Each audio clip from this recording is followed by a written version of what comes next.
എല്ലാവർക്കും പ്രായഭേദം ഇഷ്ടമുള്ളൊരു സംഭവമാണ് പൊട്ടറ്റോ ചിപ്സ്. പൊട്ടറ്റോ ചിപ്സ് കഴിച്ച 14 വിദ്യാർത്ഥികൾ ആശുപത്രിയിൽ എന്നൊരു വാർത്ത പുറത്തു വരുമ്പോൾ നമ്മളെല്ലാവരും ശ്രദ്ധിക്കേണ്ട ഒരു കാര്യത്തെക്കുറിച്ചാണ് പറയാൻ പോകുന്നത്. ജപ്പാനിലെ ടോക്കിയോയിലാണ് സംഭവം നടക്കുന്നത്. പക്ഷേ ടോക്കിയോയിലെ ഈ സംഭവത്തിന് കാരണമായത് നമ്മുടെ വടക്ക് കിഴക്കൻ ഇന്ത്യയിൽ വ്യാപകമായി കൃഷി ചെയ്യുന്ന ലോകത്തിലെ ഏറ്റവും എരിവേറിയ മുളകായ ഭൂത് ജോലോക്കിയ എന്ന ഗോസ് പെപ്പർ. ഭൂത് ജോലോക്കിയ എന്ന ഗോസ് പെപ്പർ ചേർത്ത് ചിപ്സ് കഴിച്ചതിന് പിന്നാലെയാണ് ജപ്പാനിലെ ടോക്കിയോയിൽ 14ഓളം കുട്ടികൾ അവശനിലയിലായത്. കഴിച്ചാൽ വായ തൊട്ട് വയറ് വരെ കത്തിയെരിഞ്ഞ് പോകുന്ന അത്രയും എരിവുള്ള മുളകാണിത്. ലോകത്തിലെ ഏറ്റവും എരിവേറിയ മുളക് എന്ന് തന്നെ പറയാം. ഭൂത് ജോലോക്കിയ അല്ലെങ്കിൽ ഗോസ് പെപ്പർ എന്നാണ് ഇവ അറിയപ്പെടുന്നത് തന്നെ.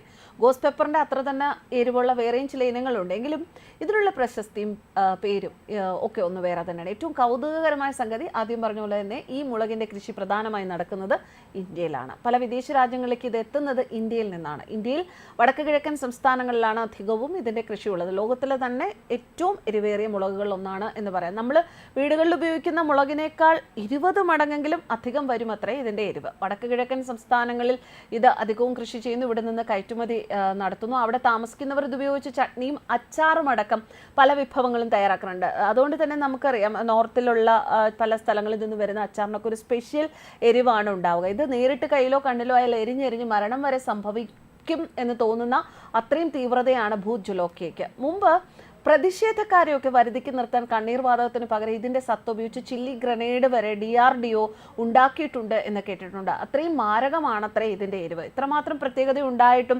രാജ്യത്തിന് പുറത്ത് ഇത് വിപണി കണ്ടെത്തുന്നത് ആദ്യമാണ്. 250 കിലോയോളമാണ് ഈ കഴിഞ്ഞ കുറച്ച് നാളുകൾക്ക് മുൻപ് ലണ്ടനിലേക്ക് ഇത് കയറ്റി അയച്ചത്. 2008 GI സർട്ടിഫിക്കേഷൻ അഥവാ ജോഗ്രഫിക്കൽ ഇൻഡിക്കേഷൻസ് ലഭിച്ച ഒരു ഉൽപ്പന്നം കൂടിയാണിത്. അതായത് പ്രത്യേക ഭൂപ്രകൃതിക്ക് അനുസരിച്ച് വളർന്നു വന്ന തനത് ഉൽപ്പന്നം എന്ന സർട്ടിഫിക്കേഷൻ. ആഗോള വിപണിയിൽ ഈ സർട്ടിഫിക്കേഷന് വലിയ ഇമ്പോർട്ടൻസ് ആണുള്ളത്. R18+ കറി ചിപ്സ് എന്ന പേരിലാണ് ഈ ചിപ്സ്. ഇപ്പം ജപ്പാനിൽ ഇത്രയും പ്രശ്നമുണ്ടാക്കിയ ചിപ്സ് മാർക്കറ്റിലെത്തുന്നത്. 18 വയസ്സിൽ താഴെയുള്ളവർ യാതൊരു കാരണവശാലും ഗോസ് പെപ്പർ പൊട്ടറ്റോ ചിപ്സ് കഴിക്കരുത് എന്ന് കമ്പനി തന്നെ വ്യക്തമാക്കിയിട്ടുണ്ട്. പക്ഷേ അത് അവഗണിച്ചിട്ടാണ് സ്കൂളിലേക്ക് ഒരു കുട്ടി ചിപ്സുമായി എത്തിയത്. പിന്നാലെ 30ഓളം പേരാണ് ചിപ്സ് കഴിച്ചത്. കുട്ടികളിൽ ചിലർക്ക് ഛർദി ഉണ്ടായി, മറ്റു ചിലർക്ക് വായിൽ നീറ്റലുണ്ടായി. സ്കൂൾ അധികൃതർ പോലീസിനെയും എമർജൻസി സർവീസിനെയും ഒക്കെ അറിയിച്ചാണ് ഈ കുട്ടികളെ ആശുപത്രിയിലേക്ക് മാറ്റിയത്. 13 പെൺകുട്ടികളും ഒരു ആൺകുട്ടിയുമാണ് ചികിത്സയിലുള്ളത്. ഇവരുടെ ആരോഗ്യനില തൃപ്തികരമാണ് എന്ന് ആശുപത്രി അധികൃതർ അറിയിച്ചു.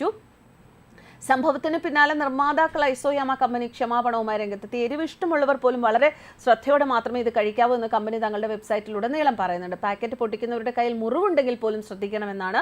രക്തസമ്മർദ്ദവും മറ്റു രോഗമുള്ളവർ ഇത് കഴിക്കരുത് എന്ന് കമ്പനി മുന്നറിയിപ്പ് നൽകുന്നു. ലോകത്തിലെ ഏറ്റവും എരിവുള്ള മുളകായി 2007 മുതൽ 2011 വരെ ഗിന്നസ് ലോക റെക്കോർഡിൽ ഭൂത് ജോലോക്കിയ ഇടം നേടിയിട്ടുണ്ട്. എന്തായാലും ഭൂത് ജോലോക്കിയ നമ്മുടെ നാട്ടിലാണ് ഉണ്ടാക്കുന്നതെങ്കിലും നമ്മുടെ നാട്ടിലെ പല പ്രോഡക്ട്സിലും ഇത് ഉപയോഗിക്കുന്നില്ല എന്നുള്ളതാണ് നമുക്കൊക്കെ ആശ്വാസകരമായ ഒരു കാര്യമെങ്കിലും നമ്മുടെ നാട്ടിലൊരു വിഭവം കൊണ്ട് മറ്റൊരാൾക്ക് ദോഷമുണ്ടായി, പ്രശ്നങ്ങളുണ്ടായി, ആരോഗ്യ പ്രശ്നങ്ങളുണ്ടായി എന്ന് കേൾക്കുമ്പോൾ അതൊരിക്കലും നമുക്ക് അക്സെപ്റ്റ് ചെയ്യാൻ പറ്റുന്ന കാര്യമല്ല. പക്ഷേ ഇതിനെ ഈ പ്രോഡക്റ്റ് ഉപയോഗിക്കുമ്പോൾ, ഈ മുളക് ഉപയോഗിക്കുമ്പോൾ ശ്രദ്ധിക്കേണ്ട കാര്യങ്ങൾ ശ്രദ്ധ വയ്ക്കുക എന്നത് തന്നെയാണ് ഈ ഒരു വിഷയത്തിൽ ചെയ്യാൻ പറ്റുന്ന ഏറ്റവും വലിയ പരിഹാരമാകും. News desk കർമാനസ്.